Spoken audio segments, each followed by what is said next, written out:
price of food is going up every year and there's no signs of it coming down. Beef in particular is skyrocketing. How do you feed your family with a budget with food being so high? The cheaper meats are a way to go.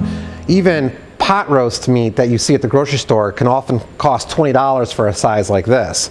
This is pork shoulder, and we're going to cook it just like a pot roast, but it's substantially cheaper than the beef prices are right now. So when you're shopping, we're going to choose the pork shoulder instead of the beef.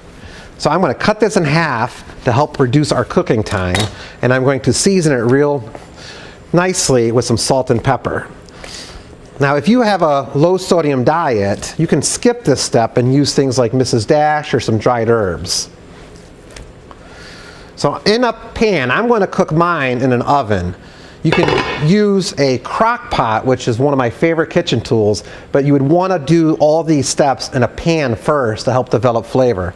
So over my pan, I'm getting over medium-high heat. I'm going to add a little bit of olive oil and let that warm up. And then we're going to add our meat into the hot pan and let it brown. Let the meat cook undisturbed. Let it brown. While it's browning, I'm going to take a chance and get some other vegetables together. I already have some chopped onions and I have some garlic cloves that I'm just going to slice up.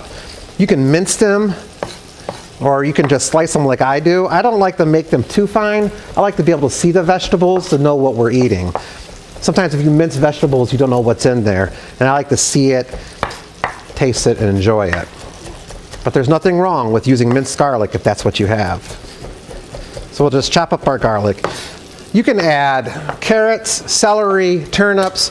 I'm going to use what I have. And today I only happen to have some onions, I have some diced canned tomatoes, and I have garlic. And that's fine. You can use leftover wine that you might have. I'm using some leftover low sodium chicken stock. If you have veg broth, you can use that. Whatever you happen to have around. I don't want to make a trip to the store to buy ingredients for a simple, affordable family meal. As this sizzles and browns, we're going to brown it on all sides. Once it's browned on all sides, we're going to start adding our vegetables, and we're going to let the vegetables brown as well. This isn't a fast dish. This dish is going to take at least 5 hours in a 300-degree oven, or you could place it in your crock pot, set it on low, and let it cook for 8 hours. And then when you come home from work, dinner is ready. So we'll check it here. And we see we have some nice caramelization, and I think this is a good time to turn the meat around and let it brown on the other side. Since we have room on our pan, I'm going to let that brown, and I'm also going to start adding the vegetables we want to use. We're going to use our diced onions and the garlic we just chopped up.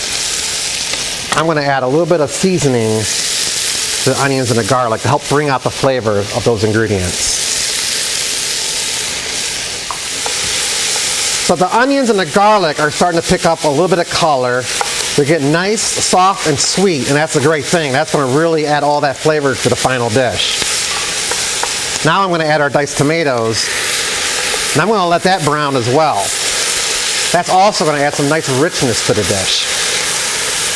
This dish is literally going to cook all day, and it's going to be well worth it.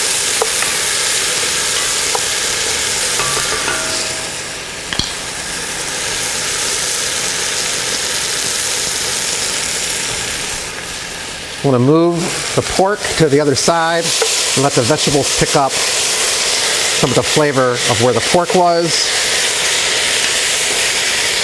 And now we're going to add our chicken stock. Just enough to come up to about halfway up the pork. You don't have to completely submerge it. We'll say right about there. We're going to bring it back to a boil. We'll turn up the heat a little bit. Once it starts to simmer, we're going to add the lid to the pot. Turn off the heat. We're going to place it in a 300-degree oven and let it go for 5 to 6 hours. After 5 to 6 hours, we're going to pull it out of the oven and take a look at it. And you see it's simmering nicely. And to check for doneness, you just take a couple forks and it should just fall right apart. And you know that is going to be delicious. Now let's finish the dish. We're going to remove some of the fat that's formed in the sauce, adjust the seasoning, and then we're going to serve it over the couscous that we made.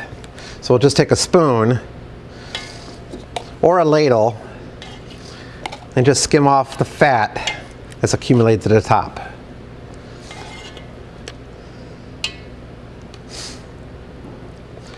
There's also this nice caramelization on the sides of the pan. I actually want to take my spoon and kind of scrape that into the sauce to help flavor the sauce, give it even more richness.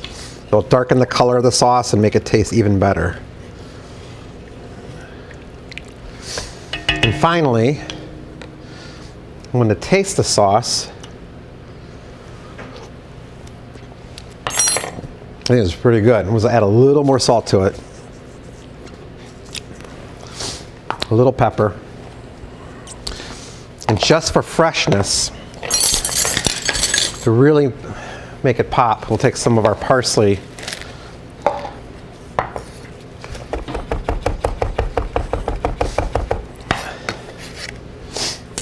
Add that. And you can serve it however you like. We can serve some nice pieces here, which I think is a good idea. We're going to take our couscous. And I'm just going to shred this portion right here on top.